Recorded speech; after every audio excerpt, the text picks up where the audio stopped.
বৃহস্পতিবার আন্তর্জাতিক সীমান্ত আইন লঙ্ঘন করে বাংলাদেশ বাঁধ নির্মাণ নিয়ে দক্ষিণ ত্রিপুরা জেলা শাসকের নিকট বাম বিধায়ক দীপঙ্কর সেন ডেপুটেশন প্রদান করেন। দীপঙ্কর সেন বলেন, সীমান্তর নিয়ম লঙ্ঘন করে বিলুনিয়া মুহুরী নদীর বল্লামুখা আইসিনগর এলাকায় বাংলাদেশ অংশে উঁচু বাঁধ নির্মাণ করছে বাংলাদেশ। অথচ মুহুরী তটের নদীর উল্টো অংশে ভারতের বাঁধ সংস্কার ও রাস্তা নির্মাণে সবসময় বাধা দিয়ে আসছে বাংলাদেশ। বিধায়ক আরও বলেন, এই উঁচু বাঁধ তৈরির ফলে বল্লামুখা, উত্তর বিলুনিয়া, ঈশান চন্দ্রনগরের দক্ষিণ ভারত চন্দ্রনগরের একটা অংশ বর্ষায় জলমগ্ন হবে, নষ্ট হবে ফসল, নষ্ট হবে জনবসতি এবং সাধারণ জনগণের ভোগান্তির শিকার থাকবে না।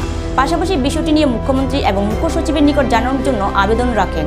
জেলা শাসক এই বিষয়টি নিয়ে প্রয়োজনীয় ব্যবস্থা নেবেন বলে আশ্বাস দেন।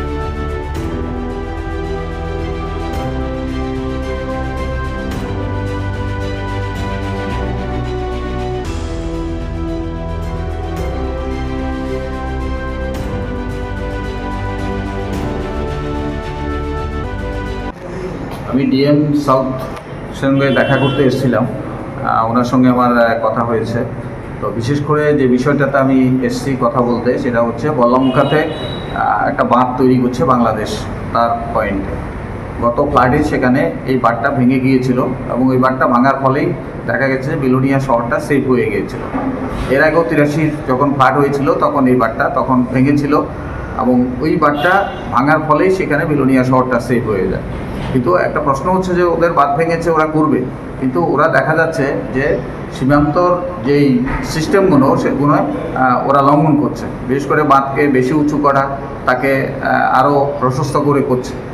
আমরা যখন বাঁধ করতে যাচ্ছি সেখানে, বিশেষ করে আমাদের কুলাগাছের পরে যে ডিসপুট ল্যান্ড, তখন আমাদের কাজ করতে দেয় না, বাঁধে কাজ করতে দেওয়া হয় না, বাঁধ মেনটেন্যান্স করতে দেওয়া হয় না।